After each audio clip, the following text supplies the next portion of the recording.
ஒளியில் நடப்போம். மத்தேயு 5:14 சொல்கிறது, நீங்கள் உலகத்தின் ஒளி. மலைமேல் அமைந்த பட்டணம் மறையாது. இங்கே ஆண்டவர் இயேசு தம்மை பின்பற்றுகிறவர்களின் அடையாளத்தை வெளிப்படுத்துகிறார்.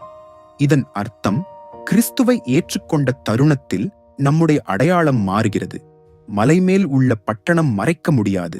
அதேபோல் உண்மையான கிறிஸ்தவ வாழ்க்கை மறைந்திருக்காது.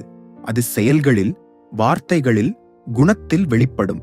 மத்தேயு 5:15 கூறுகின்றது, விளக்கை ஏற்றி மரக்குடத்தின் கீழ் வைக்க மாட்டார்கள், அது விளக்குத்தூண் மேல் வைக்கப்படும். இங்கு ஒரு உவமை உள்ளது.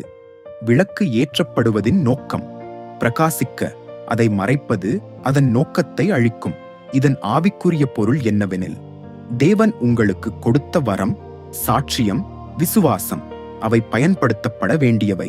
பயம், வெட்கம், உலக அச்சம் இவை மரக்குடம் போல ஒளியை மறைக்கலாம். மத்தேயு 5:16 இவ்வாறு சொல்கிறது, அவ்வாறே உங்கள் ஒளி மனிதருக்கு முன்பாக பிரகாசிக்கட்டும். அவர்கள் உங்கள் நற்கிரியைகளைக் கண்டு பரலோகத்தில் இருக்கும் உங்கள் பிதாவை மகிமைப்படுத்துவார்கள். இங்கே முக்கியமான உண்மை ஒன்று உள்ளது. ஒளி நமக்காக அல்ல, அது பிதாவை மகிமைப்படுத்துவதற்காக. நம்முடைய நற்கிரியைகள் நம்முடைய புகழுக்காக அல்ல, தேவனுடைய மகிமைக்காக. உண்மையான ஒளி அகந்தையை உருவாக்காது, அது தாழ்மையை உருவாக்கும். முதல் யோவான் 1:7 சொல்கிறது, நாம் ஒளியில் நடந்தால் அவர் ஒளியில் இருப்பது போல. ஒளி என்பது வெளிப்புற செயல் மட்டுமல்ல, அது உள்ளார்ந்த வாழ்க்கை. ஒளியில் நடப்பது என்றால் மறைவு இல்லாத வாழ்க்கை, மனந்திரும்பும் இதயம், தேவனுடன் நேர்மையான உறவு. ஒளி வெளியில் பிரகாசிக்க முன் உள்ளத்தில் பிரகாசிக்க வேண்டும். ஒரு அறையில் பல ஆண்டுகள் ஜன்னல் திறக்கப்படாமல் இருந்தது. அந்த அறை இருளாகவும் தூசியுடனும் இருந்தது.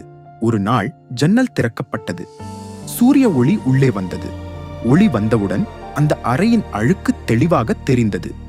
ஒளி வந்ததால் அழுக்கு உருவாகவில்லை, அது இருந்ததை வெளிப்படுத்தியது.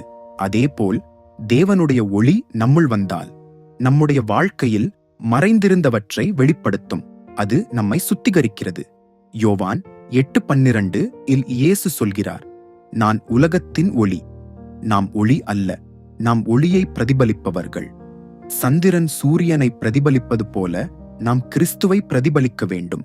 அன்பானவர்களே, ஒளியாக இருப்பது ஒரு பொறுப்பு, ஒரு அழைப்பு, ஒரு சாட்சியம். உங்கள் குடும்பத்தில் ஒளியாக இருங்கள்.